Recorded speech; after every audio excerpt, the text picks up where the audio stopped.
A whisper echoed through the corridor, but no one was there. Welcome to Rust Evidence. I'm your host, Silas Wren. I love seeing this community grow. Tell me where you're tuning in from today. Your comments mean the world to me. I always love reading them. Let's begin.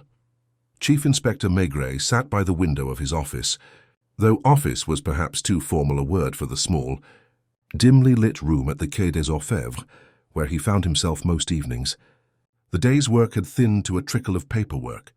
The radiator hissed faintly, doing its best against the damp September chill that clung to Paris like an unshaken coat.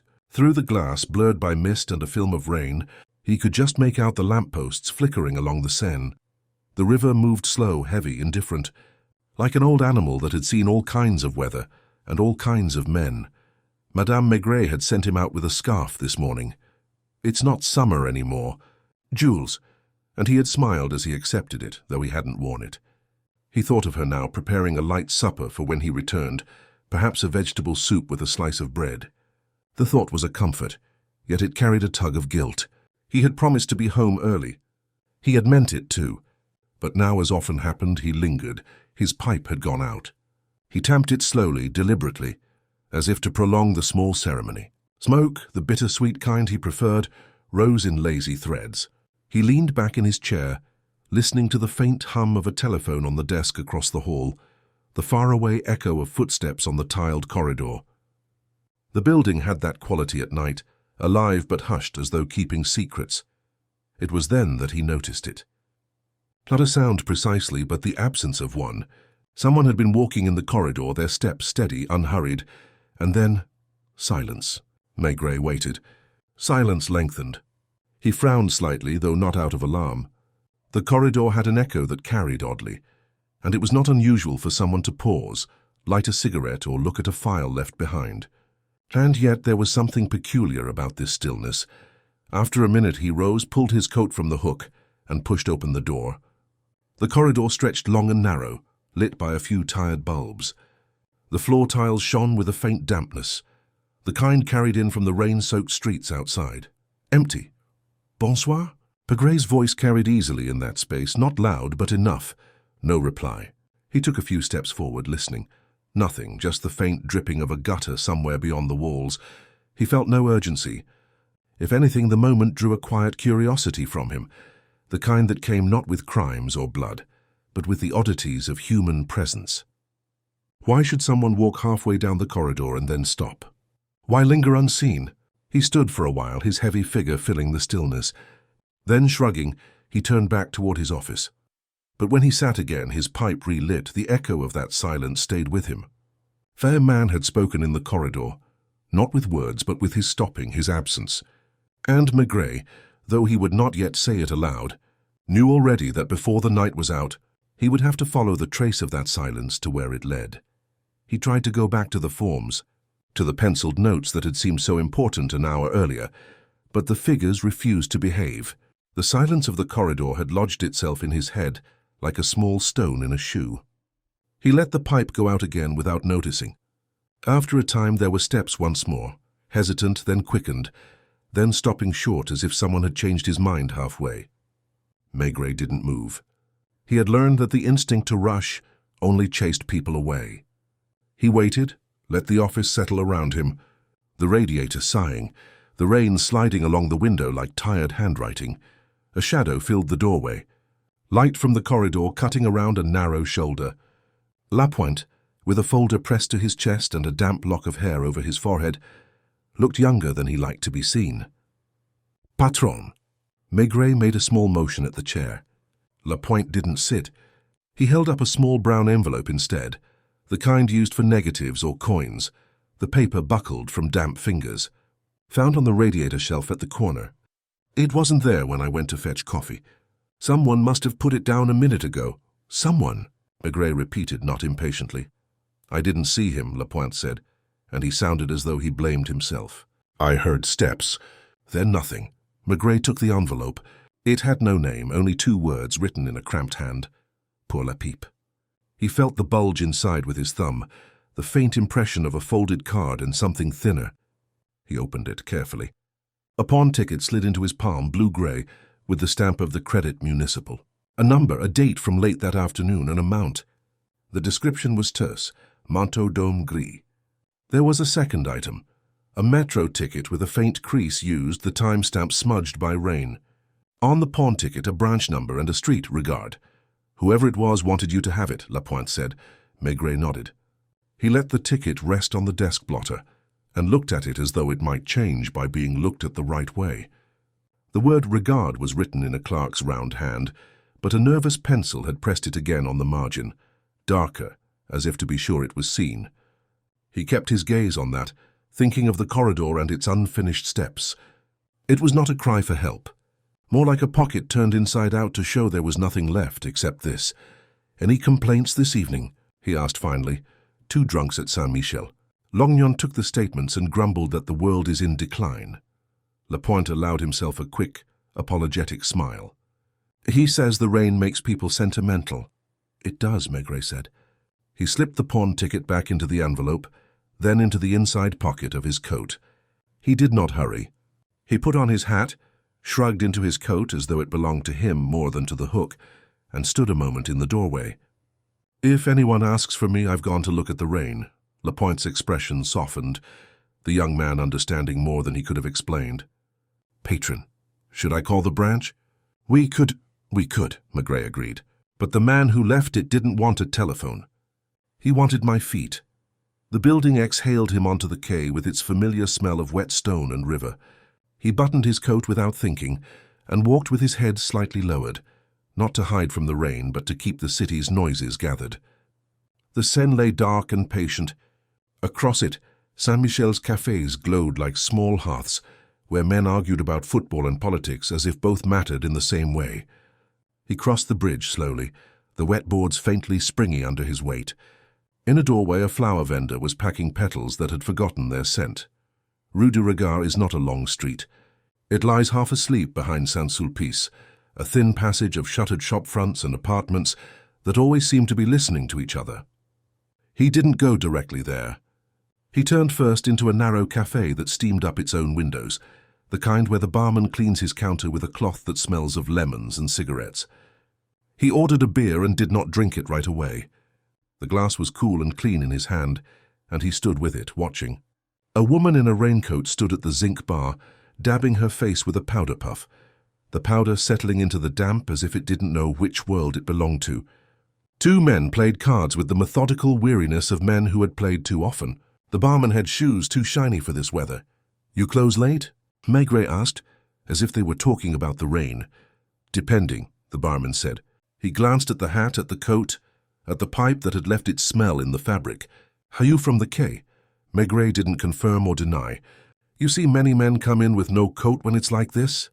The barman wiped a circle on the counter, clean enough to see his reflection in it. "There was one. Not from here. He stood just there and didn't order. I told him he'd get sick.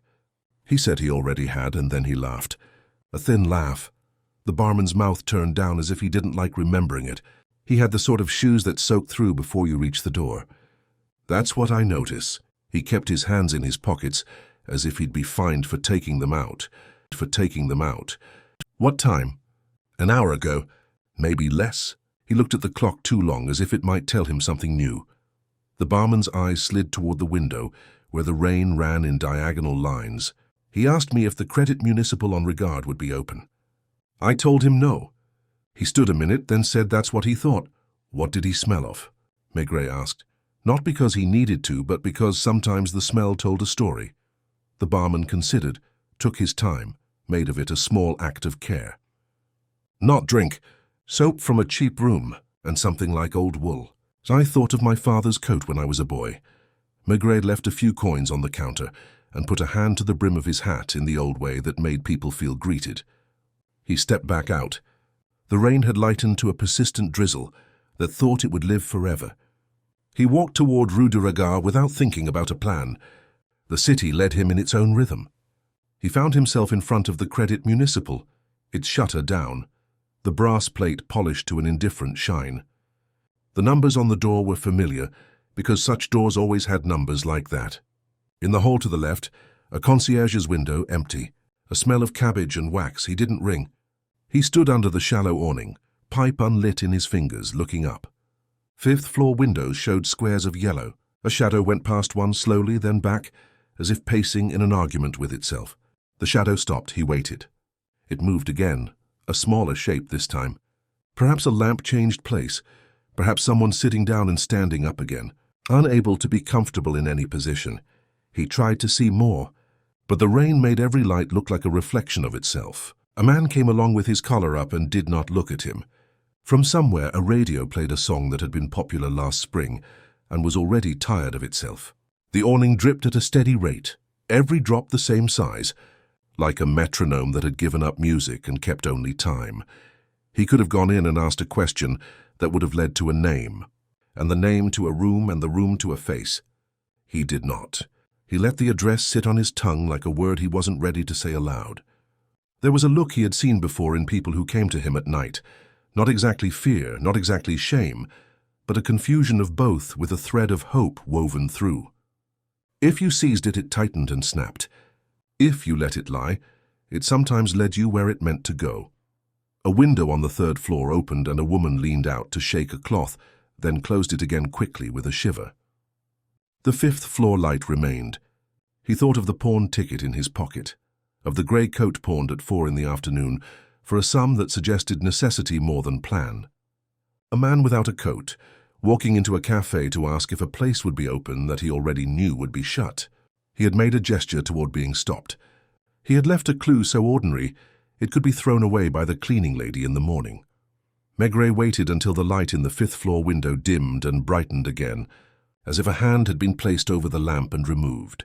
He took this for what it was, not a signal, not a conspiracy, only the restlessness of someone who didn't know yet whether he wanted to be found. He turned up his collar at last and began to walk back, not hurried, the city mapping itself under his feet.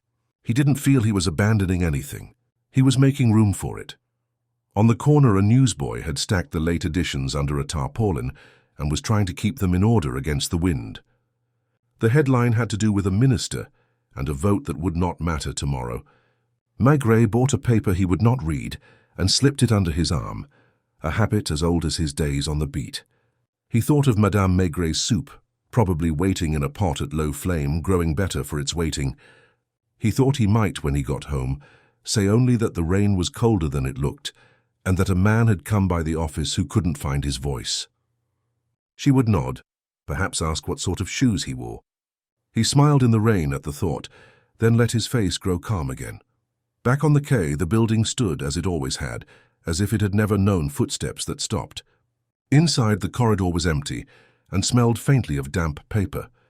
On the radiator shelf, the place where the envelope had been was a dry rectangle on a wet surface. He locked his office, felt for the ticket in his pocket one more time, not to reassure himself but to keep its weight in his mind. He carried the silence with him, and the man who had spoken with it, and he knew that the city would bring them together when it was ready. Perhaps sooner than the soup would cool. He did go home, though later than he had promised. The stairwell smelled of damp wool and boiled potatoes, and in their apartment the warmth came at him like a soft rebuke. Madame Maigret lifted the lid from the pot without looking at him, as if the soup had more to say than he did. He took off his hat and hung his coat on the chair he always used when he had no intention of staying long. They ate with the easy quiet of people who know where the salt is without asking. After a while he told her, not everything, just a corner of it, the way one shows a bit of cloth and leaves the rest folded. A man left a pawn ticket, he said, for a grey coat. In the corridor at the quay. No name. She buttered him another slice of bread he hadn't asked for. Who pawns a coat when it rains? She said. It wasn't a question. Either someone who thinks he won't need it, or someone who must prove a point to a person who isn't there. He looked at her. To whom would you prove such a point? To a wife, she said, stirring the soup with a care that made the spoon quiet against the pot. Or to yourself. Some men like to show they can manage with less than they have. They make themselves hard to help. He made a sound that could have been a laugh or a cough. Later, when they were ready for bed, she put his scarf on the chair with the coat. Wear it tomorrow, she said. You're more reasonable when your neck is warm. He slept in that way he had learned as a young policeman, not deeply, but enough, with the city's breath coming and going around him. In the morning, the rain was a fine, stubborn mist. He put on the scarf without remark and left earlier than usual, a heel clicking on the stair out of habit more than impatience. At the corner he bought 2 brioches, one for himself and one he didn't admit was for La Pointe. The Credit Municipal on Rue du Regard opened with the resigned punctuality of institutions that have seen every sort of urgency. A small line had formed, a collection of hats and umbrellas and eyes that watched the floor. Inside, the brass bars were polished, the counters dry despite the damp coats leaning against them. The clerk, a tidy man with the moustache of someone who ironed it along with his shirt, took the ticket between forefinger and thumb and looked at Maigret's face only after he'd looked at the number twice. "It was deposited yesterday late," he said. "A grey man's coat." We note those words so often they lose meaning. "Did he say anything?" Maigret asked. He set the brioche bag on the counter as if it had wandered there by mistake. "People do not speak much here," the clerk said. "They count." He counted the money as if it might multiply if he did it slowly. He did not like looking at the coat while we wrote it down. "Was it searched?" Maigret asked. The clerk's eyebrows admitted to a life of rules. "We empty the pockets, yes. We do not dismantle seams. It would not be proper to sell someone's secrets with their property." He hesitated, and then added in a lower tone as if he were risking kindness. "He had no hat. It struck me because men who pawn coats often keep the hat to feel they are still dressed. How old?" "Hard to say. Thin face. The kind that looks older without a coat." They brought the coat. It lay on the counter with the faint, sour smell of wool that has been damp too often and dried too near a stove. It was not an old man's coat exactly. It had been well chosen once, the shoulders honest, the buttons replaced by 2 different kinds when life had other plans. The lining was worn shiny at the wrists where hands had learned to search their own cuffs for comfort. Inside the pocket, there was nothing but the crease where a wallet had lived for years and moved out the day before. "I'll redeem it," Maigret said, taking out his wallet in the slow manner of a man who knows the trick of not surprising clerks.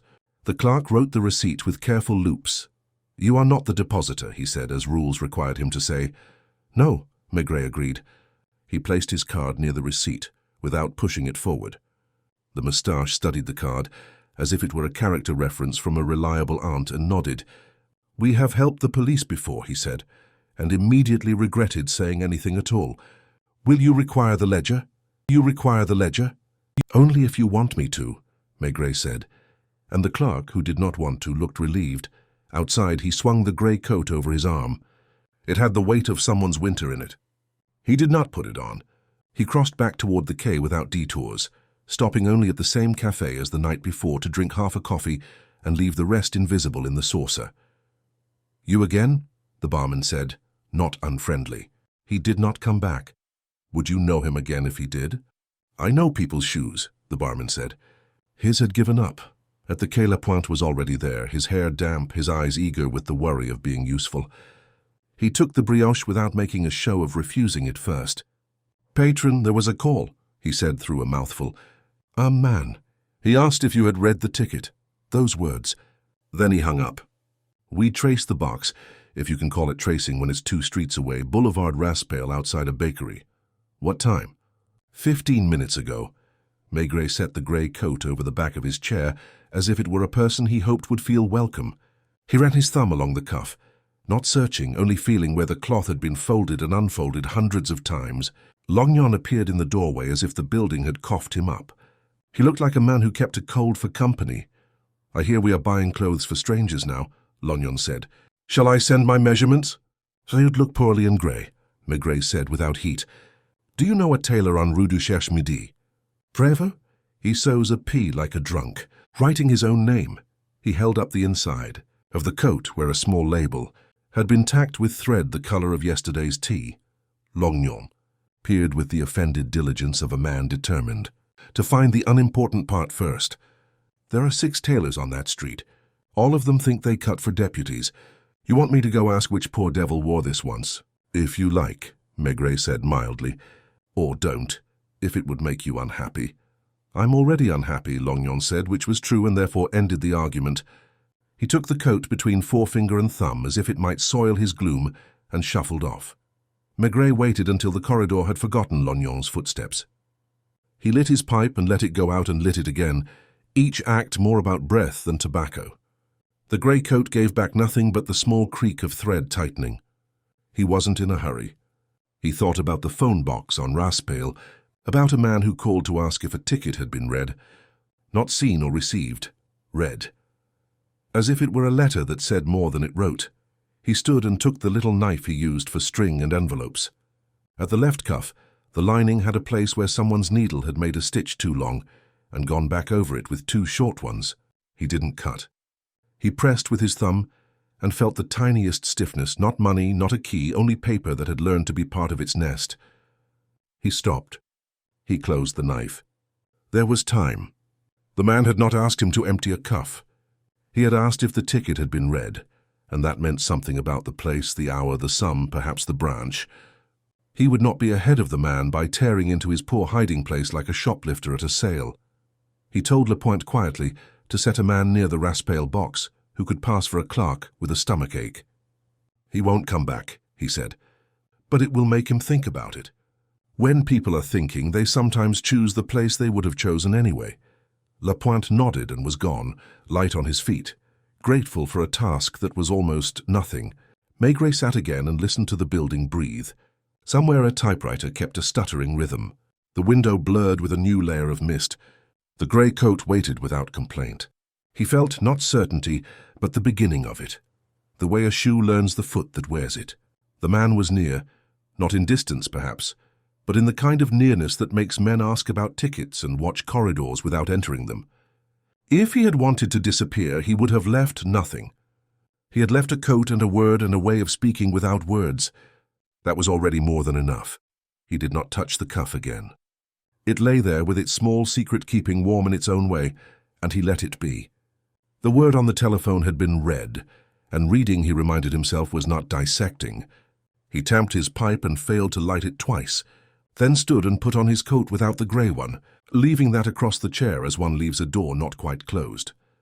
The tailor's shop on the Rue du Cherche-Midi was the kind of narrow, carefully tidy place that existed, mostly to prove there were still men like Prévost in Paris.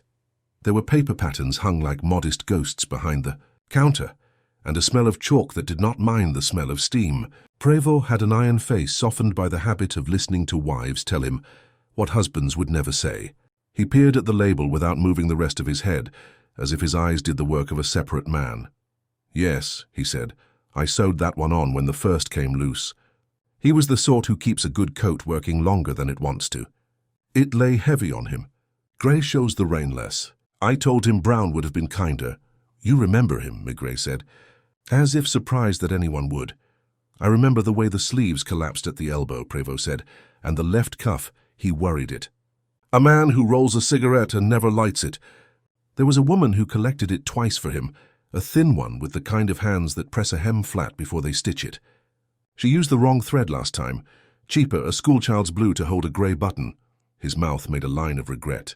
"It's tidy to match, but life doesn't always match." "Did he give you a name?" Prévost's shoulders lifted, dropped, not quite a shrug. "They always give names. They don't always leave them with you. Savary, I think Savary. He didn't talk much. Paid in coins that had learned the inside of a pocket. Where did he work? If I had to guess, at a place where men sit and write numbers that aren't theirs." He looked at the clock as if he answered to it. "He asked me once how long a good coat lasted, if you wore it mostly to be seen by people who didn't look." "Insurance?" Maigret said, and watched the tailor's eyes, which moved nothing else. "Somewhere on Raspail," he said, because he described a café where they mop with too much soap, and he didn't like the smell. He was a precise man in small ways. I liked him like one likes a chair that fits only one person. Maigret left a card that Prévost would never use, and a word of thanks that the tailor received with a nod, as if being thanked were an inconvenience that could be endured. Outside the rain had thinned, but left the pavements shining in a way that made Paris look briefly like a kind city. At the quay, the grey coat still waited, dignified in its silence. Lapointe had returned from Raspail with a damp collar and the satisfaction of someone who had been told to be near a phone and had been near it. "No sign of him," he said. "A woman used it to ask her son if he wanted raisins. A boy pretended and then didn't. That was all." "Good," Maigret said, which puzzled Lapointe, who accepted puzzlement the way he accepted brioche. Before the young man could leave, the telephone on Maigray's desk rang softly, the way a bell rings in a church when a door opens in the side chapel. He didn't answer immediately. He waited long enough for silence to grow thin, then picked up the receiver and put it to his ear without greeting. There was breath. It had the uneasy rhythm of a man who listens to his own breathing and finds it suspicious. When a voice came, it didn't reach for him. It watched him from a doorway. "You read it?" The man said. "I did," Maigret said. "Then you know there was nothing to take." There was the faintest hitch. "I need to borrow something back. What would that be?" Maigret asked, as if the weather had come up in conversation. "A way not to be seen," the man said. And then there was the click of a careful hand replacing a receiver, not slamming, not fleeing, only ending. He sat with the quiet that followed and looked at the coat. "Borrow something back." A coat pawned to prove a point to someone who wasn't there, Madame had said. Or to do a thing without being stopped by the kindness of cloth. He did not rush to the phone to summon anyone. He did not order the box on Raspail watched more closely than it already was. He looked instead at the top grey button, sewn with a faint blue thread that had sunk a little into the wool. Life doesn't always match. Doesn't always match. Longyon came back in with rain on his shoulders, as if it owed him rent. "Your tailor sews like a priest," he said by way of preamble. "He says Savary, Louis Savary. He thinks he works for an insurance company on Raspail near Vavin, because the man once complained about bicycles on the pavement there. The name appears on a laundry ticket. Rue du Regard, number 17, top floor. Window that never quite shuts." He looked pleased with the last detail because it sounded like something that mattered. "Good," Maigret said again. "You should have been a tailor, Longyon. You hear how cloth tells on people?" "I hear how people tell on themselves and call it cloth," Longyon grumbled, but he was gratified all the same. "Do we go drag him out by his sleeves?" "We wait," Maigret said. "He left us a ticket and a word. He will come for one or the other." He saw the annoyance pass like a cloud over Lognon's face, and did not try to disperse it. There are men who need to be annoyed to feel the day has shape. They did not have to wait long. The corridor gave a murmur as soft as the turn of a page, and then a small practical figure appeared in the doorway, bringing in the smell of rain and starch. The woman held her market bag the way a person holds a child's hand while crossing a street. She looked at the coat without looking at the men, and her mouth softened as if it had recognized someone from behind. "Excuse me," she said, not timid, simply tired. "Someone said the police don't keep much, but sometimes they keep what people can't keep themselves. That would be this, wouldn't it?" She nodded at the grey, and her eyes touched the top button. "I sewed that with my boy's thread. He used blue for maps." "Madame," Maigret said, and kept his voice level, "do you know where your husband is?" Her fingers tightened around the market bag. A carrot top, damp and vivid, looked over the edge. "He is where men are when they aren't at home and aren't wanted elsewhere. At work or walking so he doesn't have to arrive. He said last night the coat was heavy. So I told him rain isn't a coat's fault. Louis Savary, he asked. He did not show that the name was already in his pocket." She nodded. "Louis, he sits with numbers that don't belong to us. People come and tell him the worst days of their lives, and he writes a code for it. He doesn't like to take the tram. He says walking is less false. You will tell me if he is in trouble, but don't tell him I came. He would not want to be a trouble to anyone. Did he say he would pawn the coat?" She gave a small practical shrug. "He wouldn't say it. He would take it off in a place where you are supposed to hand it over. He doesn't like words that make him owe a man gratitude. Will you take it?" He gestured to the chair. She looked at the coat with the sober affection of a woman who knows the truth of buttons and seams. "No." He put it down where men with hats bend their heads to the law. "He should come back to such a place to take it. If I take it, he will be angry with himself for letting me carry what he could not. Let him be angry here, where men sit who won't mind." Her eyes went to the pipe, the damp window, the desk that held papers as if they mattered. "You are patient," she said, almost to herself. "Sometimes," he said. She set the market bag down, took a small envelope from it, and placed it on the desk without pushing it forward. "This is for him if he comes and won't speak. It says only that the soup will keep. He will know what that means." She gathered the bag again. The carrot leaf shook off a drop of water. "He is a good man," she said, not pleading, stating a fact that could sit beside other facts without displacing them. After she had gone, the office felt warmer for a moment, as if steam had followed her in from some kitchen. Maigret did not open the envelope. He put it near the grey coat and then moved both a little closer to the door, not ostentatiously, as one might move a chair to the side of a bed where someone could reach it in the night. He did not give orders, he sat. He let the building's slow pulse come back to him. Somewhere down the corridor a typewriter stopped, a chair scraped, footsteps began, hesitant, and then went on, as if a man had decided not to change his mind after all. The footsteps did not hurry. They drew close and paused just beyond the door, the way a man stands before entering a room where he thinks he might be recognized. Maigret didn't look up at once. He moved the grey coat a little farther from the edge of the chair with the back of his hand, as though making space for someone to sit down without asking. When he did raise his eyes, the man was already inside, rain on his hair, no hat. The sleeves of his jacket darkened where the water had travelled to his elbows. He might have been any clerk coming to ask for the time of day. "I've come about," the man began, and his voice failed in the middle of the preposition. His gaze slid to the coat and stopped, as if a thread from the cuff had caught it. "About what I left," Maigret nodded toward the chair. The man remained standing, as if sitting would commit him to more than he had brought along. Behind him, Lapointe's face showed and disappeared like a boy's curiosity at a church door. The corridor quieted itself, as corridors do when they sense what is expected of them. "You read it," the man said, and this time the words seemed easier for having been spoken once already on the telephone. "I did," Maigret said.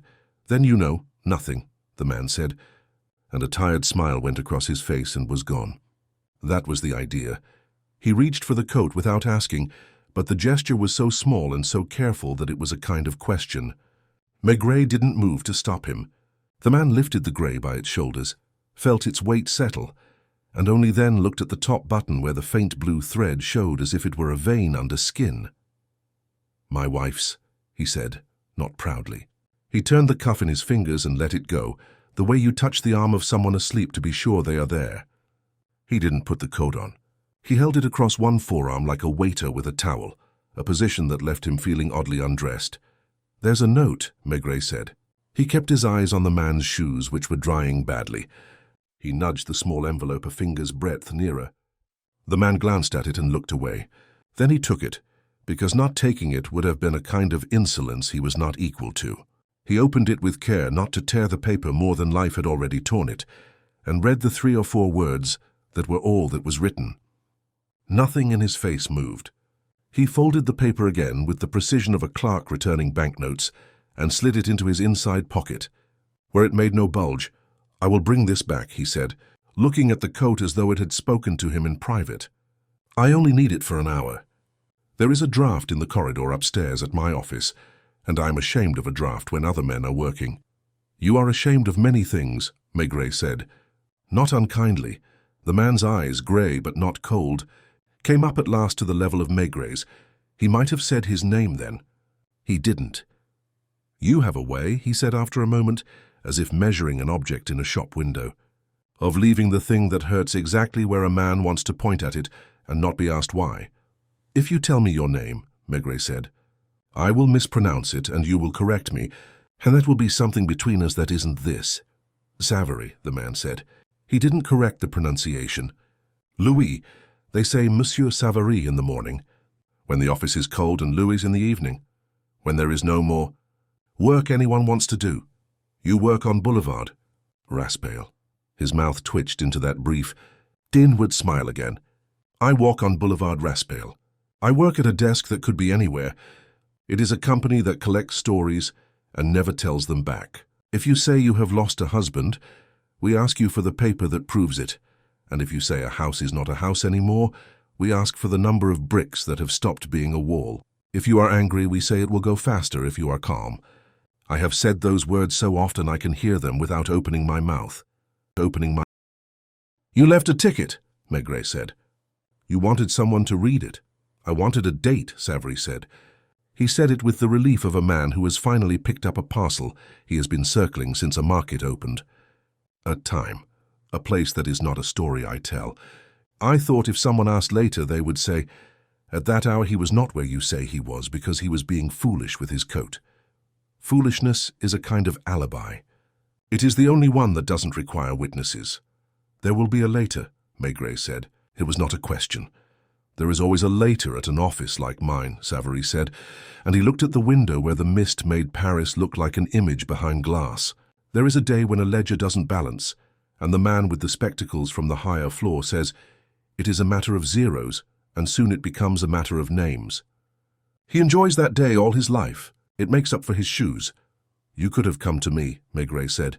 I did, Savary said, and his gaze went past Maigret to the corridor and its silence. Only not with my mouth. I have been keeping my mouth for something else. He put the coat over his shoulders then and stood a little taller, not because the coat warmed him, but because it made him look like a man who had allowed himself a possession.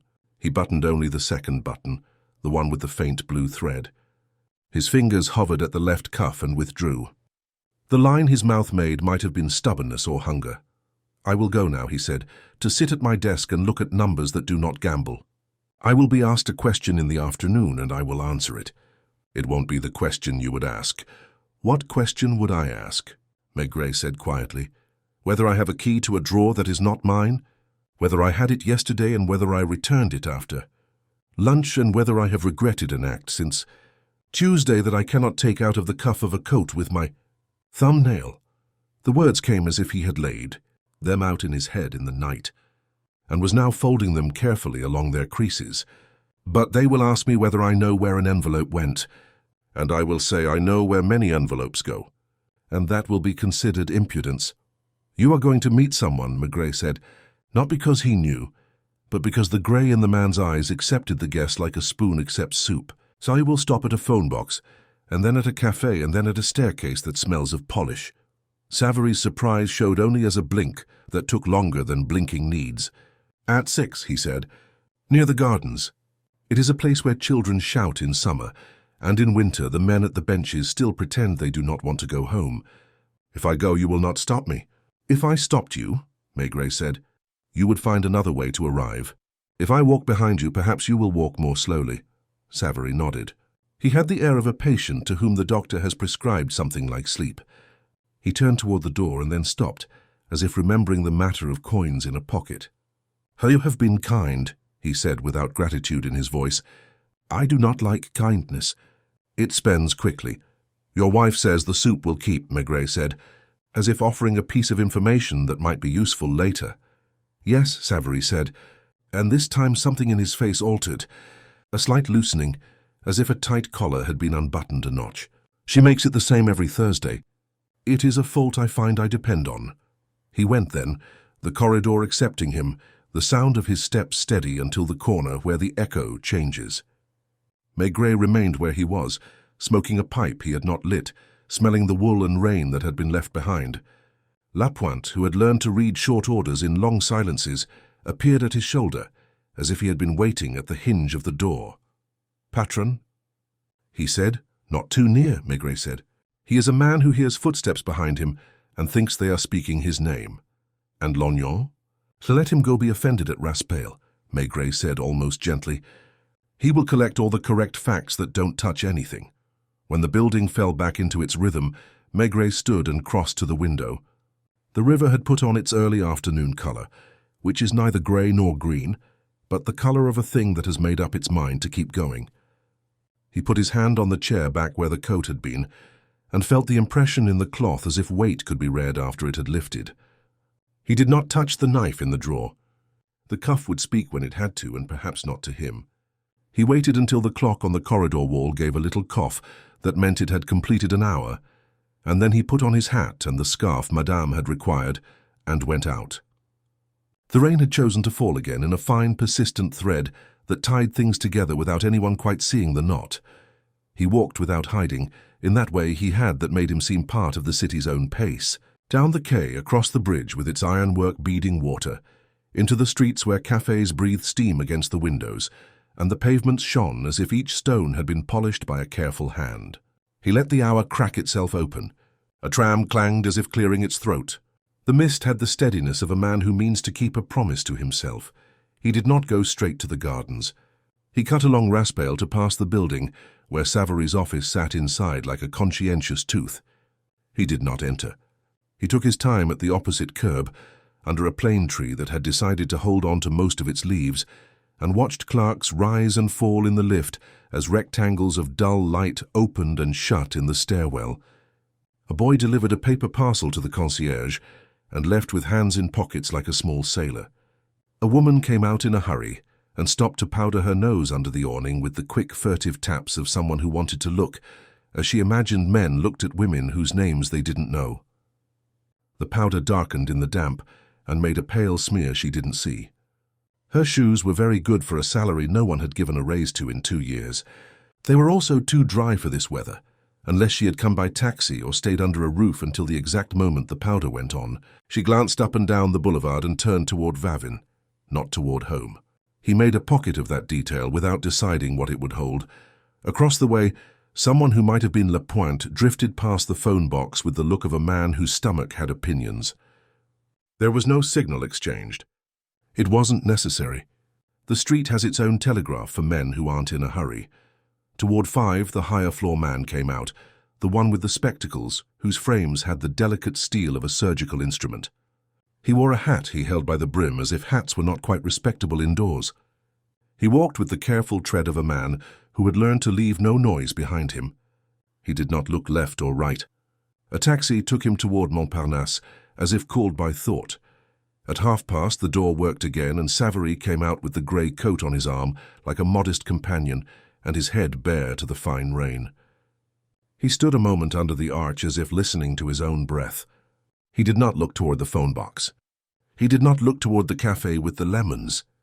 He turned instead along Vavin, where the shops were beginning to make night of their windows, and set his feet in the direction he had promised, the gardens. Luxembourg in that hour was the colour of pewter bent by old hands. The green chairs shone with wet. The chestnuts held their black spikes like a small army that had been rained on and didn't mind.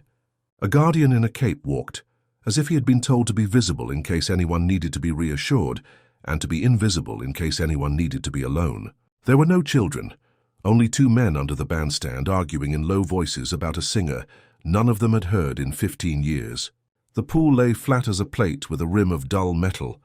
Maigret took a chair without scraping it, the way a man sits who has learned that noise goes in before you do and spoils the room. He didn't sit near. He sat where he could be part of the air. Savary chose a bench that looked at nothing in particular. He didn't put on the grey coat. He folded it once across his knees and put his hand on it the way a man rests his hand on the shoulder of a friend who is trying to remember something. The woman from the office arrived without looking like she arrived. She had made herself smaller under the umbrella that had a rib bent wrong. Close to her face, the powder had become a kind of paste. The rain hadn't the heart to dissolve. She took the bench at the other end as if benches were allowed to be 2 places. They didn't speak at first. Their silence had the contained quality of people who could say the same thing in the same words and had decided not to. When she did speak, the words were so low that even the pigeons would have been ashamed to listen. It wasn't the words that mattered. It was the pause before each one, as if she were paying for them out of a box she'd counted 3 times at home. Savary answered without turning his head. Twice he lifted his hand as if to make a gesture that would end badly and put it down again. A small package came into being on the wood between them. Nothing. A folded piece of paper with a string around it to keep it from becoming air. She didn't push it toward him. He didn't touch it. After a while, she slid it toward the place where the rain had left the bench dry for a rectangle the size of a prayer book. He looked at it. He put the grey coat on at last, and when he bent his arm, the paper slid under his sleeve without being told to. He stood, and the woman stood, and for a moment they resembled a married couple who had learned the trick of leaving a cinema separately. She went first, on heels that tapped only enough to say she had paid for them herself. He followed second, not immediately. He crossed the path to the chairs and stooped to pick up a cigarette end that wasn't his, and threw it into a bin, with an accuracy that was a form of apology to the guardian. He took the path toward Port Royal. The woman disappeared into the darker part of the trees. Somewhere someone coughed in the polite way people cough in museums. Maigret waited. Waiting isn't an art for him. It's a way of being the right size in a room. He let the garden be the garden. When he did rise, it was only to ease the weight on his knee, which had been broken in a winter 20 years ago, and tended to remember it on wet days. He took a different path from Savary's, and came out on the boulevard where the same taxi that had carried the spectacles earlier now idled at the curb as if it were repeating a phrase to itself to learn it. He noted the number without meaning to. It pulled away empty, or so a man would have said who did not make a habit of looking twice. In the cafe at the corner, the steam had gone from the glass and left the inside clear. The barman looked up and didn't comment on the fact that the same policeman had now drunk half a coffee twice in 2 days and left more than he took. It was the sort of cafe where men open their newspapers and then stare at the letters without any of them going in. Longyon slid onto the stool beside him with the air of a man who has been given bad bread and intends to eat it cold out of principle. "They have a ledger missing," he said, not loudly, as if the ledger might hear and return. "Not money. A register of incoming. A day and a half of receipts that were being made into figures to be sent higher up. Any man who wanted to do a little private arithmetic would not begin with a whole day. He would begin with a quarter hour on a Tuesday and see if his fingers learned the work. They want Savary for his key. The higher floor man with the spectacles would like it to be elegant." "And Savary?" Maigret asked.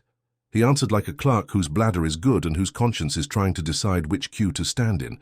He said he had returned the key before lunch because he likes to eat without metal in his pocket. He said he signed the ledger out and signed it back. The girl Fayard, Lisa Fayard, says she saw him with a packet under his coat when he came downstairs. She is wearing better shoes than a typist ought to, but that is the business of the person who buys them for her. He wiped the condensation off his own glass with a finger and examined the wet line as if it were testimony. "You look pleased," he added, suspicious. "I like it when facts volunteer," Maigret said mildly. "It's less work for everyone." "You will say it was weather," Longyon said gloomily. "You always do. The weather and soup and shoes. And in the end a man will cry and you will say it was inevitable, and I will have wasted an afternoon." "You have not wasted anything," Maigret said. "You have brought me a name I already had, and a pair of shoes I had already seen, and now we will let them walk a little." He lifted the coffee cup and drank what was left, which had cooled to something that wasn't coffee, but remembered it. Outside, the mist had decided to become rain again, but the drops were smaller and more determined. He turned his collar and walked toward Port Royal, not quickly. At the corner he paused as if he had misread a street name and needed to correct himself. And in that pause Savary went past, the grey coat buttoned at the second button, the left sleeve sitting just a little heavier than the right. He did not look around. He did not accelerate. He took the street that leads to his tram, and then didn't take the tram. He stopped at a tobacco shop and came out with nothing, and then at a bookstall and bought a magazine he folded without looking at. He was making himself into a man who does the things men do on their way home. At the next corner, a girl in a red scarf crossed to him without hurry. Not Fayard, younger. She had a face that had learned too soon how to keep still. She said a word and he shook his head. She said another, and he put his hand briefly on her sleeve as if to ask the sleeve to hold the girl. She went on with the particular straightness of the young when they have been put out of a house by a sentence. He stood, watching the space she left, and then adjusted the cuff with the gesture of a man who knows something is there and has decided to carry it longer. He turned finally in the direction of home. Maigret let him go. A man who has decided to arrive is best left to arrive. He took the longer way back to the quay, where the grey coat's absence had left its hollow on the chair, like the shape of a man who would come again. He sat, and the room settled around him. The envelope the wife had left lay where he had put it. He didn't touch it. He looked at his watch and was surprised he had. The hour said that if he went now he would catch Madame at the stove. If he waited, he would find the table laid and the soup telling him nothing had happened that could not be eaten. He lit his pipe and let it go out and lit it again. It was not yet time for anyone to break. The air had that feeling it gets in houses on the evening before the visit of a doctor. Not fear, exactly, but the respectful tidying one does for pain. He went home first, because there are evenings when to go elsewhere is to spoil what the night has nearly arranged by itself. The stair smelled of onions and soap. Inside, the lamp on the sideboard made a small island of yellow, and the warmth put a hand on his shoulder. Madame Maigret had left the soup on its slow flame and set out the good bread without ceremony. He took off his hat and the scarf she had insisted on, and sat with the patience of a man who understands that eating is not an interruption, but part of the day's work. She poured, and he told her a portion, not all. The garden, the woman with the umbrella rib bent wrong, the paper that slid under a sleeve by itself, the girl in the red scarf who had come up to Savary as if she were asking for a street he would not tell her. He spoke of shoes only once, and she nodded at that, as if the shoes were old friends who had stopped by to pay a visit.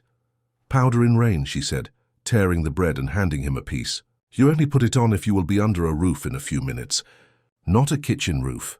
A roof with polished floors where someone more important than you keeps his hat in a cupboard." She wanted to be seen upstairs, not outside. "Remember that." He smiled a little. "I will remember. And the sleeve," she said. "Men hide things where they will feel them. If he, poor man, hid something in the cuff and let it sit there all the way home, it means he wanted to carry the weight. If he had meant to be rid of it, he would have put it where it could fall out between the tram and the door. The soup did what soup does and made the room simpler." After, she set his scarf where he would have to pass it to reach the hanger. "You will go back," she said, not reproachfully. "I will," he said. "It is a night for corridors." He left at a pace that did not announce itself.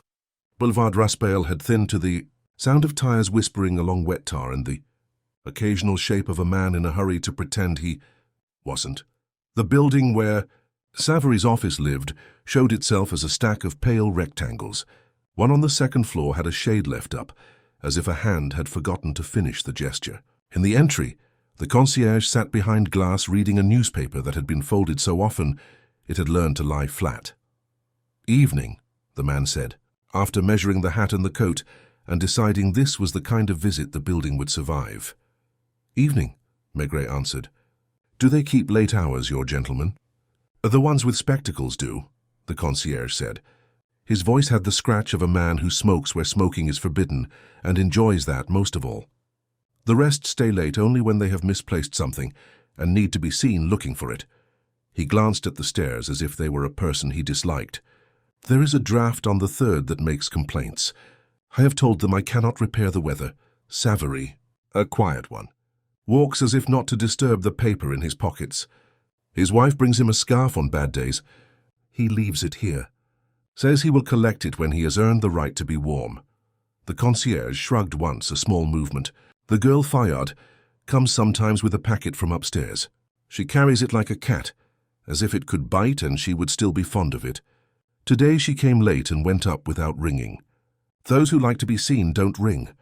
The corridor smelled of beeswax and damp coats. He did not go up at once. He stood where the light's edge met the darker patch near the stairs and let the building work on him. A lift creaked and stopped and did not open. The clock in the hall made a dry noise that was not a tick so much as a throat being cleared by someone who had been patient a long time. On the third landing, the draught made itself felt like a memory from winter. A pane trembled faintly in its putty.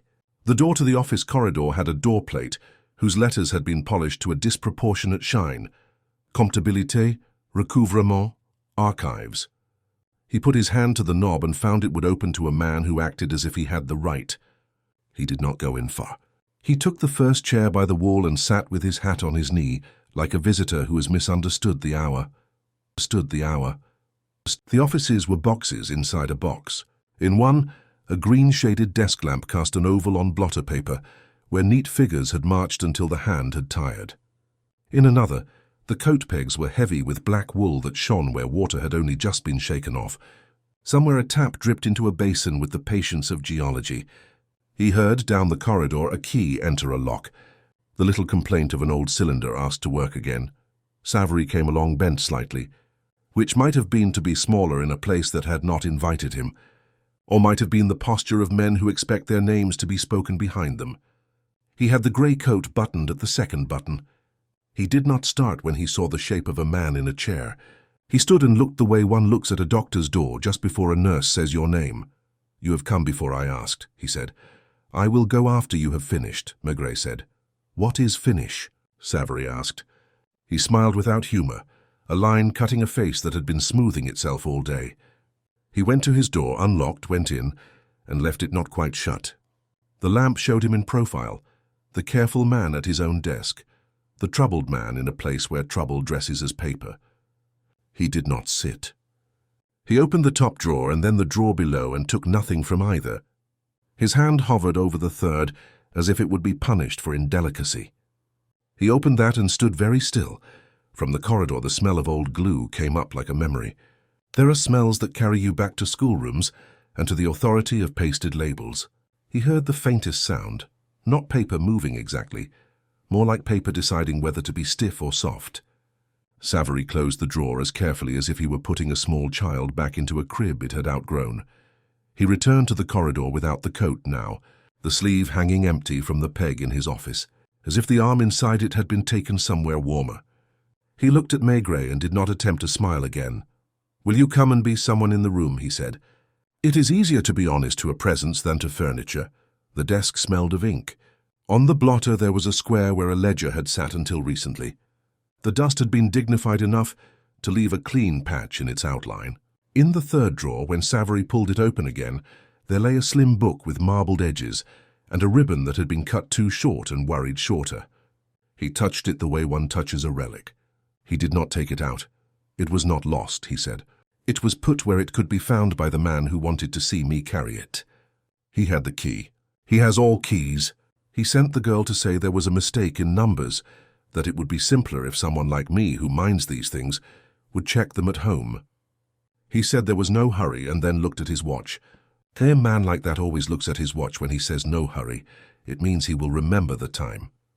"And you took it," Maigret said, "not as a condemnation but as a footnote to the object. I took it because a thing that sits in your drawer and looks at you is a thing already partly yours," Savary said. His voice had the steadiness of a man who has resolved to stay standing while describing why he fell. At 6, she was to meet me and say what had to be put in and what taken out, and after that, it would have been as if the day had been the day they wanted. I did not want that. I thought, no, I did not think. I walked with it under the sleeve like a boy with a stolen pear. It is not money, you see. It is worse than money. It is the story of money. Men cannot forgive you for telling the story because it is also theirs. He put his hand to the cuff. He did not open the seam. He pressed only as if to reassure himself that the thing was still there, and that his shame had weight. "The girl?" Maigret asked. "She is poor in the way that is fashionable just now," he said, with a gentleness that was not kind. "Better shoes than last year, a worse room. She thinks the man upstairs is a door. He is only a room you cannot leave.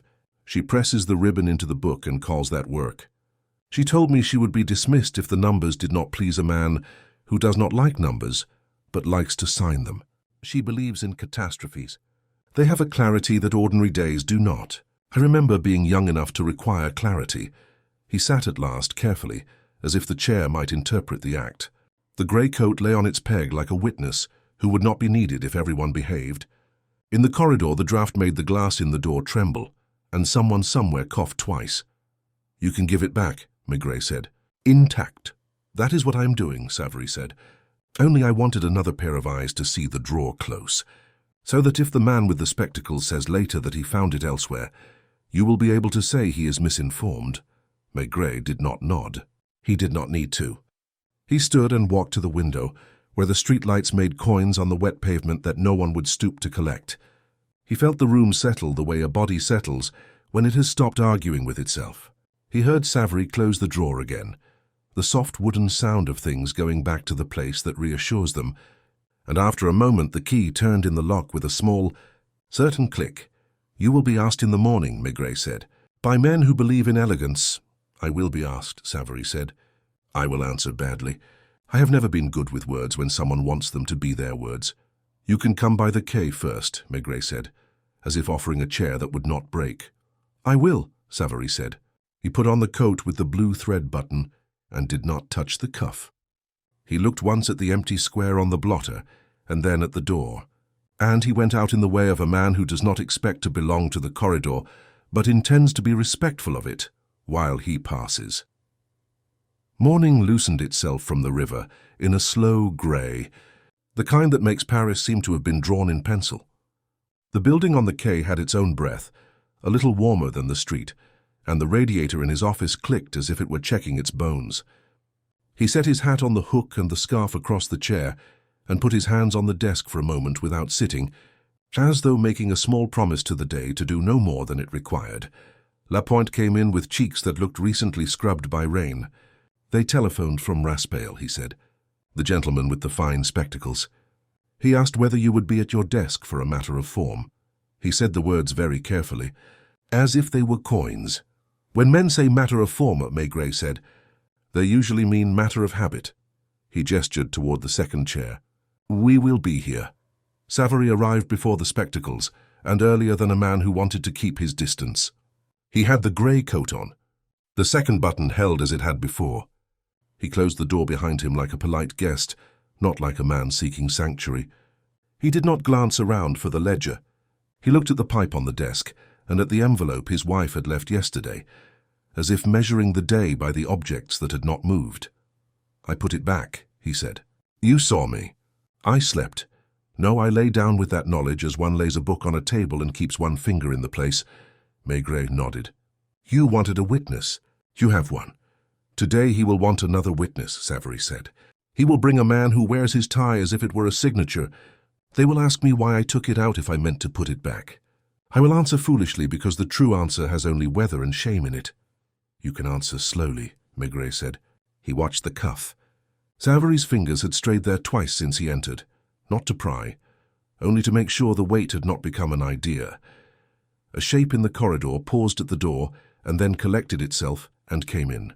The girl, Fayard, smaller by daylight, the powder having given up its struggle with her skin, the umbrella she held damp at the tip because she did not know whether to lean it or keep it as a badge. She kept to the edge of the room as though furniture had borders she must not cross. Her shoes were good and too clean, and they made a small regretful sound on the floorboards. "I shouldn't," she said to the room more than to the men. "They say not to come to the police unless the thing is already decided, and even then one should send someone older." She bit the inside of her cheek. It whitened. "Monsieur, did he bring it?" Her eyes went not to Savary's face, but to his sleeve. "He brought the ledger to its drawer," Maigret said. "And you, the paper?" Her throat moved. "He told me to carry it as if it were only a note about flowers. He said that way it would look like an errand. He uses the word errand as if he were from the provinces. It makes him sound kind. He is not kind. He is correct. He said I was to give it to Monsieur Savary at 6 in a place that has trees, because trees make everything look like life." He smiled. He smiles with his teeth closed. The last sentence surprised her. You could see the color rise in her neck as if she had said too much. "You slid it under his sleeve," Maigret said gently. "I didn't want to," she said, and the words were not a defense so much as a report. "He told me it would keep him from dropping it. He said men drop things when they are afraid of being seen holding them. He said if it was under the sleeve, it would be like a secret we had together, and then if anyone asked, there would be nothing to show. He says things so that women will feel they have been chosen to help. I am not a woman who is often chosen." Her mouth trembled and held. She pressed her fingers on the umbrella handle until the knuckles went pale, then loosened them carefully one by one, ashamed of the mark they had left on the varnish. "What is on the paper?" Maigret asked. "Corrections," she said. "Not numbers, words. The words that go beside the numbers when they go upstairs. Adjust for delay. Carry to exceptional. Advance against claim. Words that are like mittens you put on money so you don't feel its fingers." She drew a breath that was almost a sob and made it into an exhale. "At the bottom there are initials, not his, but he said they should be read as his. He said it would be comme la semaine dernière." Savary didn't look at her. He was looking at a knot in the wood of the desk, as if it had a story he preferred. "He made you the ribbon," he said quietly. "I made myself the book." Before anyone could say another word, the corridor filled itself with the outline of a man who had practiced arriving. The spectacles were very fine. The tie, as promised, a signature. With him came another, narrower, who smelled faintly of camphor and the leather of document cases. The first man inclined his head toward Maigret and allowed the briefest glance toward Savary that acknowledged the existence of a subordinate in public. He did not look at the girl at all. "Chief Inspector," he said, his voice shaped so as not to be contradicted by facts, "I come for a matter of form. A register of ours was mislaid last evening. We have reason to believe an employee removed it without authorization. A serious irregularity. I am here to lodge a complaint. A complaint, Maigret repeated, as if trying out the weight of a simple noun. It is a good day for forms. He let a small silence arrange the chairs. Your register is in the drawer of the desk on the 3rd floor, he said. It was placed there last night and locked. I witnessed the locking. The man with spectacles did not blink. Men who wear that sort of frame prefer not to involve their eyelids in discussions. That would be fortunate, he said. Yet our porter inspected at 8 and did not find it. We cannot run a business on fortune. You can send for your key, Maigret said. Use it. He did not rise. He did not offer his own witness as a shield. He let the other man consider whether he wanted to risk being seen in the act of looking wrong. A muscle in the jaw moved under the spectacles. The camphor man shifted his case from one hand to the other. The metal clasp made a little greedy click. The girl stood very straight and stared at the umbrella tip, as if she were to blame for its damp. Savary's hand, without appearing to move, had found his cuff. Since we are dealing in accuracies, Maigret said mildly, it would be as well to include this. The register was requested from Monsieur Savary for private checking at home and then regretted before the hour was out. An awkward instruction, given the weather. He chose instead to put it back. You may present this as a lapse in judgment. I would present it as the opposite. He allowed himself the shadow of a breath through the nose, which is the closest he comes to displeasure. As for private checking, perhaps we should agree that such practices make men clumsy. My firm does not conduct business privately, the spectacles said. He chose the word as if it had stains he wished to avoid. We have procedures. Then we will all be relieved, Maigret said. He turned his head to Savary without haste. If you permit, Savary nodded. He held his arm out a little, the way a man offers an injured limb to a doctor, resigned but shy of pain. Maigret took the small knife he used for string, not to cut so much as to lift the thread where the seam had been worried by a nervous thumb. The blue stitch at the edge yielded with a sound like a hair being plucked. He did not pull. He pressed, and under the lining the stiffness gave, and a folded paper, no thicker than a visiting card, came into the light. He did not open it fully. He let his eye rest on the margin, where a pencil had made a cramped note, Comme la Simenon d'un, B, and on the line where a typed advance had been underlined and ticked with a neat feminine hand. He slid it back into the cuff and pressed the lining closed with 2 fingers, as if returning a minor organ to the body it belonged to. Good, he said, to Savary, more than to the room. It is safer where it is for the moment. The man with spectacles had watched the operation without lowering his gaze.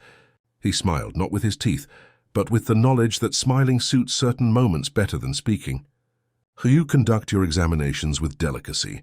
Chief Inspector, I have seen too many things torn that might have been read, Maigret said. We will return presently with our director, the spectacles said, turning as if a hinge had been oiled. We wish to avoid misunderstandings. It is in everyone's interest. Of course, Maigret said. Bring him. Bring also the key to the drawer.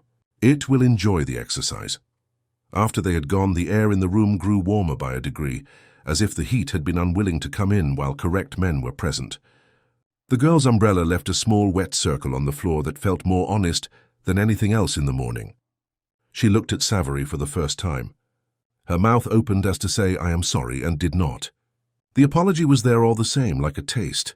Am I dismissed? She asked the air. You are young, Maigret said. Go home, use your umbrella. Don't put powder on when it is raining. Her eyes shone without tears. I don't want to be a person who carries things, she said. But I am. We all are, he said. Sometimes it is soup. That made no sense to her and calmed her all the same. She went out carefully, as if not to disturb a letter that had been placed to dry. Savary remained seated, the cuff restored, the small weight restored with it. He will not bring the director, he said, almost amused. He will bring a larger tie. The kind that makes a man's voice seem to belong to other men. We will give them coffee, Maigret said. He stood and went to the window. The rain had lost heart and was thinking of becoming air. In the corner of the desk, the envelope from the wife lay where it had been set. He touched it with one finger and moved it nearer to the place where a man would put his hand without meaning to. The truth, when it came, would not be a triumph. It would be a chair pulled out, a drawer shut, a woman who would stir a pot and tell herself that keeping is a form of love. He let the room take back its quiet. Outside, tires whispered along the quay like people agreeing not to say what they had seen. The morning wore itself into noon without ceremony. The radiator hissed, a pipe cooled, and Savary sat with the grey coat on, his hand absently brushing the second button as though it had become the only part of him allowed to fidget. Lapointe came and went twice, carrying papers no one read, leaving them where they could act like companions. The building gave off its noises, typewriters striking, chairs scraping, a cough that belonged to no one in particular, and through it all Maigret remained behind his desk, filling the room with his patient weight.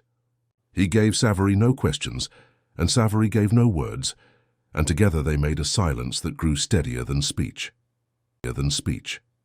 It was broken by footsteps that had the measured sound of leather that believes it is important. The door opened before a knock could pretend at courtesy. The man with the spectacles returned, and with him, as Savary had predicted, a larger tie. The director was broad through the middle, his hair trained back with the gloss of men who keep a brush in their drawer. His manner practiced to suggest that he would tolerate nothing, though in truth he depended on tolerating everything. He looked around once, decided the office was beneath his dignity, and chose to stand as if sitting might stain him. "We have come," he said, his voice damp with authority, "because this affair has already wasted too much of the firm's attention. A register, of no consequence by itself, was mishandled. The employee in question admits he took it. This compromises trust.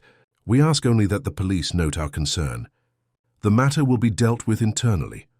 Maigret filled his pipe, struck a match, let it burn out, and struck another, as though to show how long he was willing to wait before speaking. The smoke he drew hung slow in the air. "The register was never lost," he said. "It was borrowed and returned. The question is not about the book. It is about the paper you wish to be slipped inside it." The director's eyes narrowed just enough to betray that he understood the reference.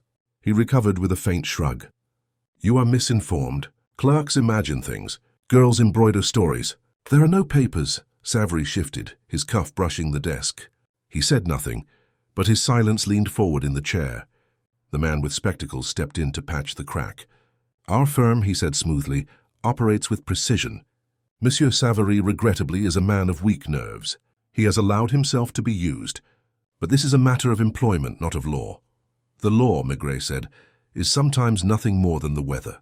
You notice it most when you think it won't affect you." He gestured faintly toward the cuff. "I've seen the note. I didn't keep it. But I've read it. Your initials are not there, Monsieur Directeur, but another hand wanted them to be. It speaks of comme la semaine dernière. That is the sort of phrase men repeat when repetition is their trade." The director's face remained composed, but a vein at his temple betrayed itself with a rhythm of its own. He gave the smallest laugh, the kind men use when they want to seem above amusement. "Chief Inspector, I will not bandy words.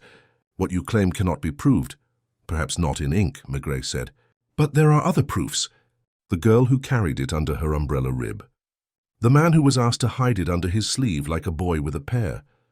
The tailor who mended a coat for a clerk who worried at his cuff every evening. The wife who sent a note that said only the soup will keep. Proofs enough to make a man heavy, even if the courts remain light." The director lifted his chin, decided he would not argue in a small room where the radiator hissed louder than his voice, and turned toward the door. "We shall speak again," he said. "But not here." He left with the spectacles trailing like a shadow, and the corridor swallowed their steps in offended dignity. The silence they left behind was different, thinner, as though the room itself disapproved of men who didn't stay long enough to smell its damp paper. Savary rubbed at his temple with the heel of his hand, then dropped it to his lap. "He will say I am a dreamer," he murmured, "that I invent troubles because I cannot carry the weight of figures. He will smile and the board will agree, because it is easier to blame a man who has only a grey coat." "They will ask you questions," Maigret said. "You will answer them as you are. Slowly, perhaps badly, but the way you answer will be truer than their elegance. In the end, truth is often the less clever voice in the room." Savary breathed out, a sound between relief and fatigue. He touched his cuff again, more lightly, as if the paper hidden there were no longer an enemy, but an old obligation. "Why do you wait?" he asked. "Why not tear it open and write your report?"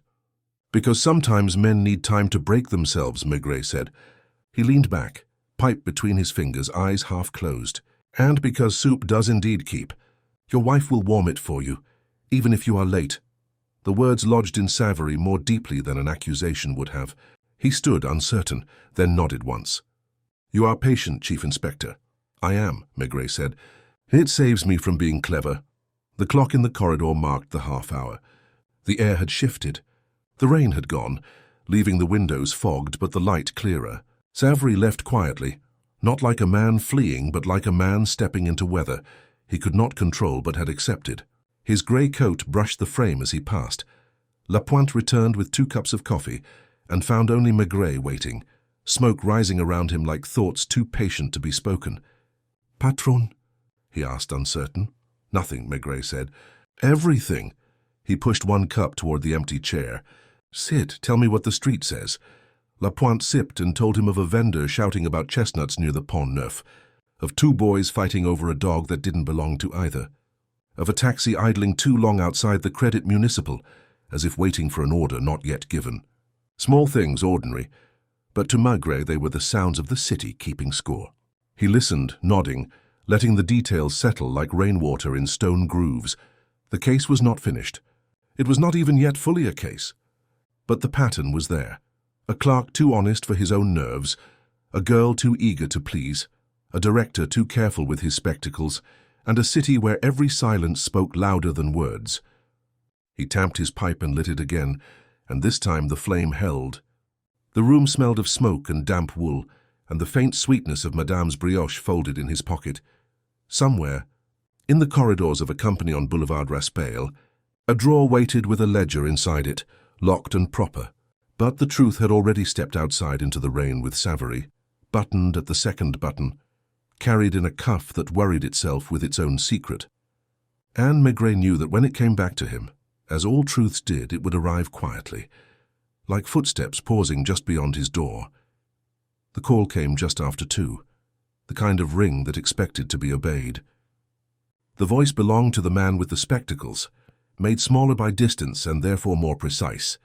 There would be a brief meeting in the director's office, pure form, a clarification. If the police wished to be reassured, they were welcome to attend. He took his hat from the hook and the scarf from the chair and told Lapointe to let the coffee grow cold. The walk along the quay steadied him. The river wore its afternoon metal. Children's shouts from a barge school thinned by the damp. Boulevard Raspail held itself as it had in the morning. Only the light had turned from pewter to the color of a coin rubbed thin. The concierge watched him pass with the careful neutrality of men who rent their knowledge by the month. On the 3rd floor the draught still threaded its way along the corridor, bringing with it the smell of polish and old glue, the same as yesterday because habits outlast events. A clerk glanced up from a typewriter and down again, as if ink had rules about when to look at policemen. The director's office had a rug that had learned to muffle decisions. A cabinet of dark wood stood against the wall like a piece of furniture that had been promoted. A single fern attempted softness from the window, where the panes showed the wet film of a city that refuses to dry. The director stood behind his desk with the exact amount of impatience a man carries when he has arranged the room to mean something. The spectacles sat a little behind and to the right, ready to supply an extra sentence if elegance faltered. Lise Fayard was already there, on a chair too low, her umbrella collapsed at her feet. Her shoes were no longer too clean. The walk had taught them the weather. Savary came in last and stood slightly to one side, as if not to block anyone's view. He had the grey coat buttoned at the second button. His cuff, the left, carried its small burden with the dignity of something doing what it had agreed to do. "The matter is simple," the director said. "One of our junior men," he twitched his chin toward Savary as if to indicate not a person but a category, "removed a register for reasons he cannot properly explain, then returned it. A misunderstanding, serious for us, tedious for you. We have found the register in the archives where it should have been. There is nothing further. You have found the register," Maigret said. "Good. Let us look at it together. Let us look at it together." The director smiled. It did not touch his eyes. He gestured to the camphor man, who opened his case and took out the book with a little flourish, as though the object could absolve the room by appearing. It was the right ledger, with the marbled edges and the ribbon that had been cut too short. He laid it on the desk as one lays a plate before a guest. The page for the day before was clean, with the columns of figures in 2 hands. the neat one and the slower one where the pen had paused and resumed. There was no slip between the leaves. Why should there be? The book had been made tidy for inspection. You see, the director said, imagination nerves. Imagination has done more for industry than ledgers, Maigret said mildly. He did not touch the book. He let his gaze rest on the square of the desk where it had sat before being brought out, the faint impression in the leather, like the mark a dish leaves after too many Sundays. And nerves keep men from doing what is asked of them when what is asked is wrong. The spectacles cleared his throat. Chief Inspector, you speak in maxims. This is an office. We prefer entries. He did not answer at once. He looked instead at Lisa Fayard. By daylight, her face showed itself younger in some lights and older in others. She sat with her hands in her lap, fingers interlaced to keep them from betraying her. The umbrella rib bent wrong pointed like a small accusation at her shoes. Mademoiselle, he said, as if asking her to pass the salt. Yesterday you carried a paper to the gardens.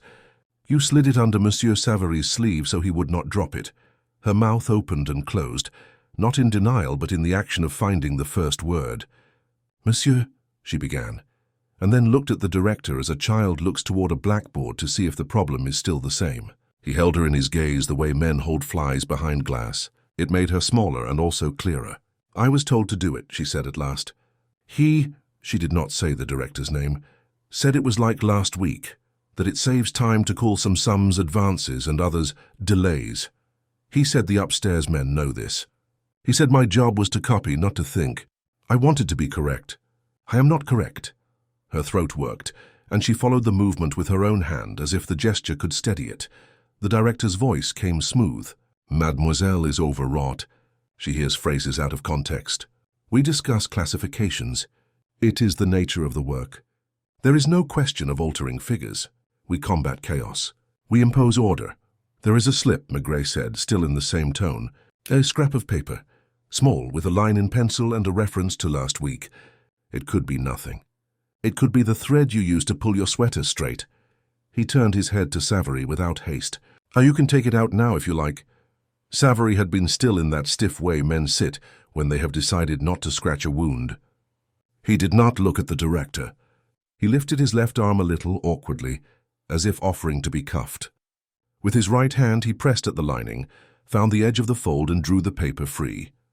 He did it with the cautiousness of a man extracting a splinter that has convinced him of its sentience.